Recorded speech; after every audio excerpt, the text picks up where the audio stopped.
Joining me right now, one of the co-authors of a very interesting book. I'm sure it will help a lot of women. I know they hope that. It's called How Not to Marry the Wrong Guy. We're joined now by Jennifer Gauvain today by telephone. Jennifer, thanks for being with us. How are you? Well, thanks for having me. I'm doing great, thanks. How are you? I'm doing great, and as a guy, I actually enjoyed reading through the book. I think it'll help some men too. Is that part of your mission?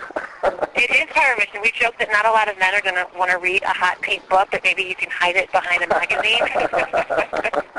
Well, I think it's good because you're telling women, giving them advice of what to look for the warning signs of men that are not right for them. I guess it's good for guys to know that as well, right?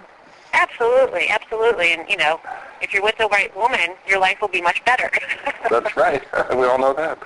Well, first of all, I enjoyed the way you laid it out because you actually have stories from people that have walked the walk here. That must have been kind of fun to do the research. I mean, I know it's kind of sad stories in some cases, but fun to at least do the research on it, right? It was, and, you know, it's fun to kind of a, you know, not the best interesting, maybe it's a better word.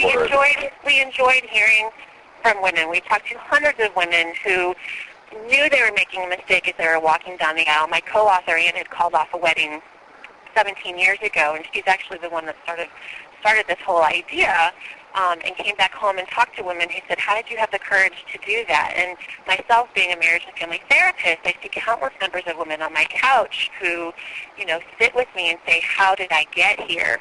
And it happens all of the time, and we just felt like by sharing the stories of these women, it can offer insight for someone who might be second-guessing or having doubts about their own relationship, and then teach them on what they can do to have a happy, healthy relationship. Do you think people nowadays, just from my perspective, not any kind of in-depth research at all, but it seems that people have more unrealistic expectations of marriage in the last 10 or 15 years than maybe our parents did. Is that accurate in your research? You know, I'm not certain about that necessarily. Someone asked us a question the other day is, why are all these relationship books coming out now? And I think, in my grandmother's generation in the 40s, there were probably plenty of women who were walking down the aisle with the wrong guy then also. But the women that we talk to from today, are these, external pressures that women feel. Women today are much more independent, but for some reason they still feel like the true solution to success is to marry a guy, whoever he might be. And if you're reaching the age of 30 and, all of your friends are getting married and you are not, they put this unrealistic expectation on themselves that in order to be successful they need to be married, and so they make whoever they're with the one, even though he's not the one. And there is a lot of peer pressure, just reading through the book, getting some, to the stories you tell in there. All women have said, well, I went through it anyway because it's easier to go through it than have the stigma, I guess, of breaking it off. I mean, that's a paraphrase, but that seems to be kind of what a lot of women go through, right? Well, it's so difficult, for starters, to cancel a relationship. But then, if you end up dating the wrong guy and you get engaged to the wrong guy, canceling all the party planning becomes a problem. Mm-hmm. And we encourage women, don't get lost in, the reception hall and the money that has been spent on the dress and the ring. Have someone close to you help you cancel the wedding, the party, and it's your job to look at canceling the relationship and discovering that you want to live happily ever after with the right guy. And you kind of break it down into different categories, reasons, signs, feelings. I thought it was interesting in the feelings section, because everybody goes through this before a wedding. Do they have cold feet? Or pre-wedding jitters, or are they really worried about it being the right person? And how do you tell the difference? Can you kind of give a capsule version of that?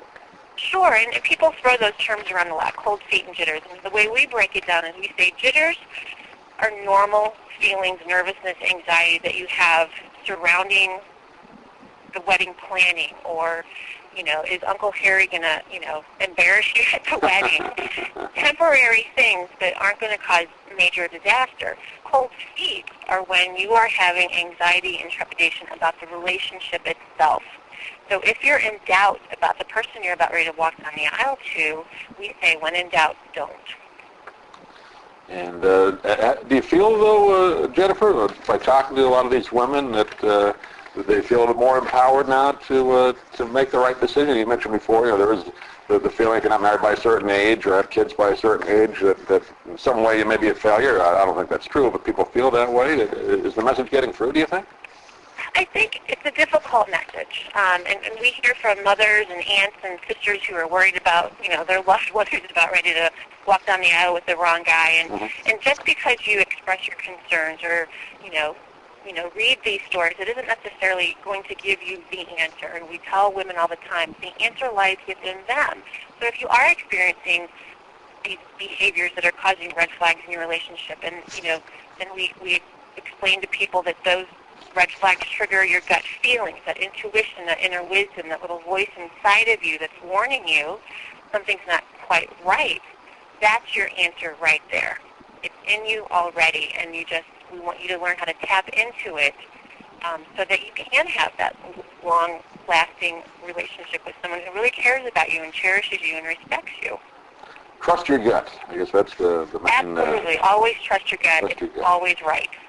Well, it's a very interesting book, and again, not just for women. I think some guys would enjoy it too. Like you said, maybe put a cover over the front cover, but I think you're going to get some good information. It's called How Not to Marry the Wrong Guy. And Jennifer, do you have a website you want to direct people to? We do. Our website is coldfeetpress.com for more information. We have a blog going on there. We'd love to hear from folks. Yeah, I know you also encourage women to give you follow-up stories, too. So I'm sure there'll be another volume eventually. That'll be good. Absolutely. And being a therapist, I'll answer questions that come my way. Great. Well, Jennifer Gauvain, it's been a pleasure to talk to you for a few minutes. How Not to Marry the Wrong Guy is the name of the book, and co-author with Ann Milford. And we look forward to talking to you again. Thanks for being with us today. Thank you so much.